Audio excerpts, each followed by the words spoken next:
ازيكم عاملين ايه؟ يا رب تكونوا بخير. تعالوا بقى النهارده هنعمل واحده من احلى والذ الحلويات اللي احنا ممكن نقدمها لو ضيف عندي حاجه حلوه صحيه مفيده وطعمها يجنن. هنعمل النهارده التمريه بطريقه بسيطه قوي. عايزه اقول لكم ما بتاخدش وقت، بنشيلها في التلاجة لمده مثلا اسبوعين ثلاثه وطعمها يجنن.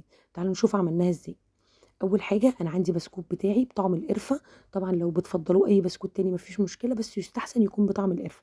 بدات بقى اطحنه في الكب ناعم كويس جدا وخدت منه نص كوبايه. ومحضره بقى التمر بتاعي تقريبا حوالي كوبايه كبيره. بدات اشيل منها النوى زي ما انتم شايفين، وهبدا بقى اضيفه على البسكوت اللي انا طحناه معلقتين كبار من اللبن البودر محمصاهم في طاسه تيفال على نار هاديه خالص. وهبدا اطحن كل الكلام ده كويس جدا مع بعض. عندي بقى علبه من القشطه بدات اضيفها. معلقه كبيره من الزبده مسيحاها في الميكروويف بدات اضيفها برضو عليهم. وهقلب كل الكلام ده كويس جدا مع بعض مع رشه بقى قرفه ورشه حبهان مطحون. وهقلب كل الكلام ده كويس جدا مع بعض. عايزه اقول لكم من احلى الحلويات اللي ممكن تقدموها صحيه وطعمها يجنن وما بتاخدش وقت خالص.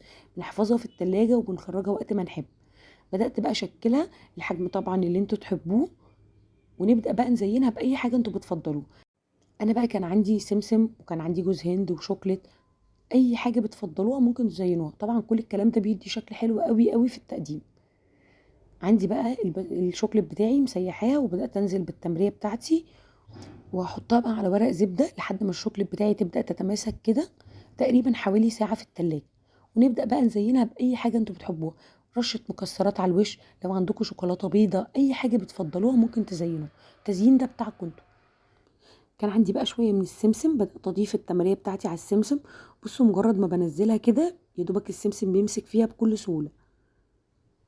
عملت بقى شوية من السمسم وشوية من جوز الهند. كل الحاجات دي لما بتتقدم في طبق بتدي شكل حلو قوي وطعمها يجنن، وكل واحدة طعمها مختلف عن التانية. البسكوت بقى كنت طحناه خدت شوية منه بدأت أضيفه كده على التمرية. ومسك فيها برضو بكل سهولة. وهبدأ بقى أرش رشة لوتس كده من فوق من على الوش. دي بقى شوية مكسرات برضو عملت شوية بحبة المكسرات. عايزة أقول لكم حلوة قوي وبسيطة وطعمها يجنن. والشوكليت بقى بعد ما سبته تقريبا حوالي ساعة بدأت أخرجه وأضيف عليه شوية فستق كده من على الوش. بيدي شكل حلو قوي. حابين طبعا تعملوه بشوكولاتة بيضة برضو من على الوش. أي حاجة انتوا بتفضلوا.